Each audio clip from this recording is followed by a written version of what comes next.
Hey guys, welcome back, and today we're sitting in the Audi Q2, and what we're going to explain to you today is the virtual instrument cluster of the Q2. So without any further ado, let's get straight into this. So coming straight to the instrument cluster right in front of us, so we have controls on the steering from which we can control the cluster up in front of us. So let's switch it on.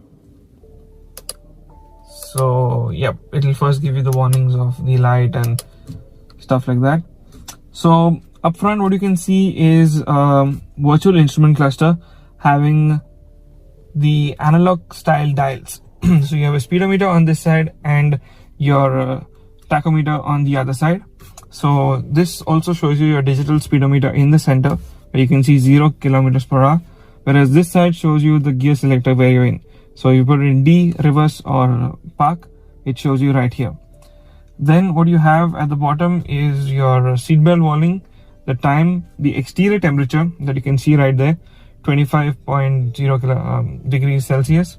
And below that you have on your right hand side your fuel gauge, and on the left hand side the engine temperature, which is right here. So now what we're going to do is we're going to go step by step and explain to you each and everything from the start. So let's go to the start. Okay, so first what you can see is your date and time. So this is the first display it's showing you, and right now it's in the 24-hour clock, so that's why it's showing you 16:45, which is actually 4:45. And below that you have the day, that is Tuesday, and the date right below that. Then what you need to do is to operate that, you have this side of the steering wheel to operate. So you have your buttons over here and this scroller right here to scroll through this menu up in front of us. So what you do is now you scroll below. Here you have your average consumption, so that is your kilometers per liter. So this will show you, depending on how you drive and stuff, this will show you average kilometers per liter. Then you have your short-term memory, what they call it. This shows you again your average mileage. It shows you the average speed. It shows you the time the ignition has been on, and your average, your kilometers that you have driven from the time you started the car. Then you scroll down, you have something called as long term. So this will probably, it'll tell you a longer term. So now, as you can see, the time the ignition has been on, it's showing as 23. So that's the amount of time that the ignition has been on. And the rest, everything is 0 because the car is stationary and in idle right now. So you go below this, you have your energy consumers. So this is basically, it'll tell you the fuel that you're consuming at the time you're driving and at the time your car is idle and your engine is on. So this is about the first menu. Second is basically any warnings. So if any messages from Audi, the car has to give you service messages, or right now what we have is a fuel. So it's showing us that the fuel that we have can drive 10 kilometers. So stuff like that will show you up on this screen.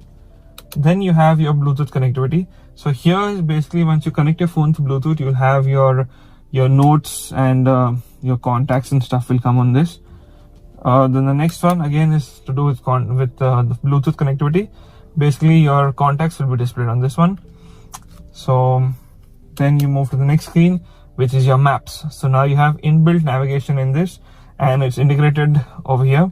Now you can change the views as well on this virtual instrument cluster. So you have a button called as views right here. So you click it once, the dials become smaller and the map enlarges over there, which is a really nice thing. And when you're driving, you don't need to move your eyes off the steering wheel and what is in front of you and look at the side. You can see everything that's right in front of you and the road in front of you. So you also have more settings. So there are 2 buttons as well on this side. So what you need, we'll press the left one first. So here, this shows you your map. It shows you the last destination. So where the last destination that you have used the map to go, and your favorites. You can store your favorites as to the locations and stuff like that.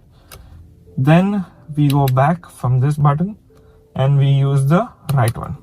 So here you can basically change the map colors. So what it isn't right now is auto. So when it's in the day, you'll have a brighter layout. During the night, you'll have a little darker layout so that it doesn't hit your eye and stuff like that. Then you have your map orientation, that is the 2D, 3D view. So right now it's in the 3D driving position map. Then below that you have the automatic zoom. So right now it is off, but if you put it at intersections, what will happen is when you drive at intersections, you will have the map zooming into the map, so you can see exactly which turn to take, which is a really nice thing. And you can also switch it on and off depending on how you want it to be. So this is what is there on the instrument cluster right now. So also, if you want to zoom in manually, you just need to scroll this thing down. So you can scroll this way and scroll back up the way you want it. Now there is also one more button which is right here, which shows 0.0. This is basically to set your trip. So if you can see, the car has been driven 44 kilometers and the trip is 41.3. So you want to reset it, what you need to do is just long press on this, and there you see it's gone back to 0. So this is what is there on the virtual instrument cluster. Another thing that you can see right here is efficiency.